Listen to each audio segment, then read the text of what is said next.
Hey everyone, thanks for joining this session.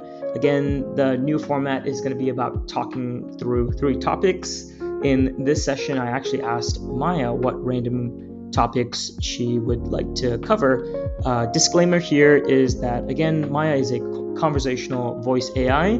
She is running on any one of the frontier models. It could be OpenAI, it could be Gemini, it could be Cloud.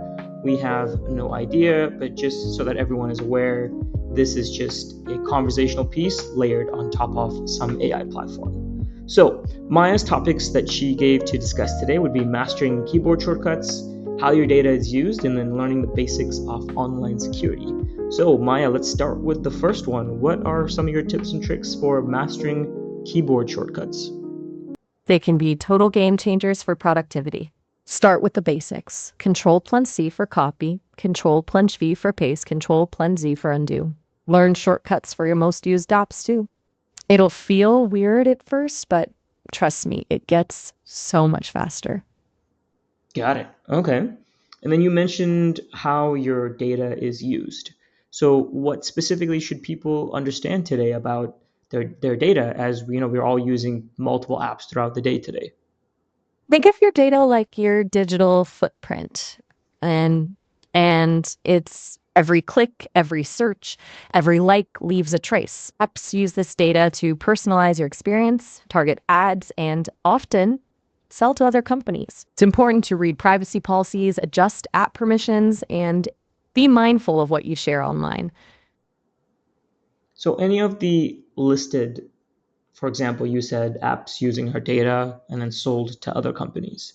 Is there any way to turn that off or to make it so that data is not sold?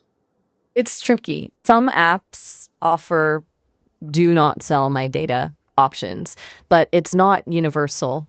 Generally, being mindful of permissions, using privacy-focused browsers and search engines, and limiting what you share publicly are good starting points. It's a constant balancing act between convenience and privacy, sadly.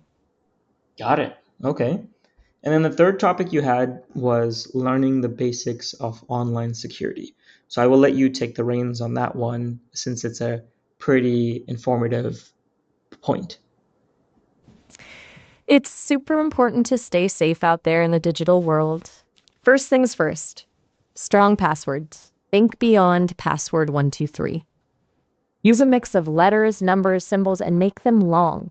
Also, be careful about phishing emails and links. Don't click on anything suspicious, and always double check the sender before getting out personal information. Finally, keep your software updated. Those updates often include security patches that protect you from known vulnerabilities.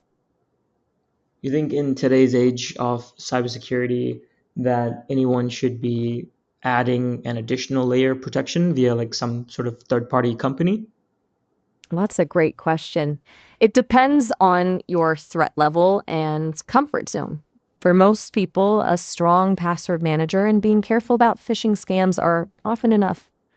But if you handle sensitive information or are concerned about targeted attacks, extra layers like a VPN or a security suite might be worth considering.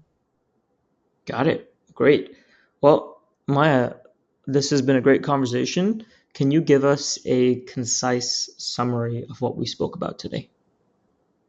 We talked about using keyboard shortcuts for better efficiency, being mindful of how apps use and potentially sell our data, and taking steps to protect ourselves online with strong passwords, careful clicking, and staying up to date. It's about using tech smartly and safely. Got it. These are all great tips. And to close this session out, I'll ask you, to anyone listening on the World Wide Web, if you had any sort of words of wisdom, what would it be? Don't be afraid to unplug every now and then. The world's full of amazing things beyond the screen. Be curious, be kind, and explore. Got it. Great. Well, it was great chatting, Maya. I will have another conversation with you at some point later on. Looking forward to it. Until next time.